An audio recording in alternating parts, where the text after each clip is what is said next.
sommes dans une crise sociale, tout simplement parce qu'il va y avoir beaucoup de suppression d'emplois.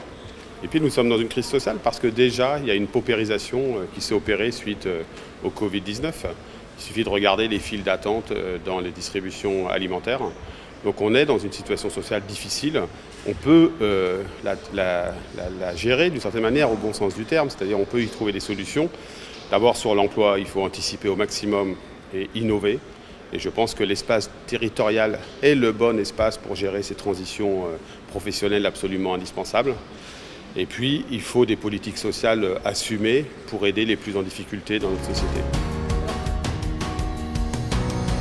Au niveau européen, pour sortir de cette crise, il faut adopter le plan de relance qui a été proposé par l'Allemagne et la France et ensuite qui a été relayé d'une certaine manière, impulsé encore de façon plus forte par la Commission européenne. Les chefs d'État ont un rendez-vous extrêmement important à la mi-juillet. Il faut qu'ils s'ancrent dans ce plan de relance. Il faut mutualiser les dettes, il faut de la solidarité, il faut de l'investissement commun. Et cet investissement, il doit être en deux directions. Dans les transitions professionnelles, dans les compétences, dans l'accompagnement des salariés, des travailleurs européens et dans l'investissement très fort dans la transition écologique pour s'ancrer dans un autre modèle de développement économique, un autre modèle productif. Et puis, au niveau français, il y aura besoin de beaucoup d'anticipation dans les entreprises, donc beaucoup de dialogue social.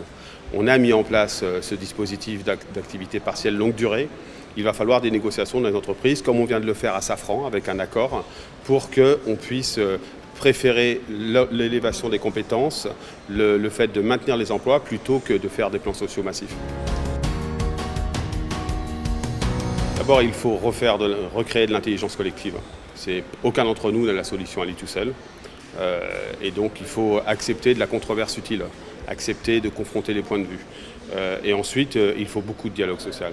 Et j'espère que ce futur gouvernement saura comprendre que des organisations syndicales, des organisations patronales, elles ont leur part de légitimité, elles ont surtout beaucoup de propositions à formuler, d'accords à signer entre elles aussi, pour avancer. Donc, moi, je ne suis pas défaitiste, je ne suis pas pessimiste, mais je pense qu'il faut être extrêmement collectif dans cette gestion de sortie de crise.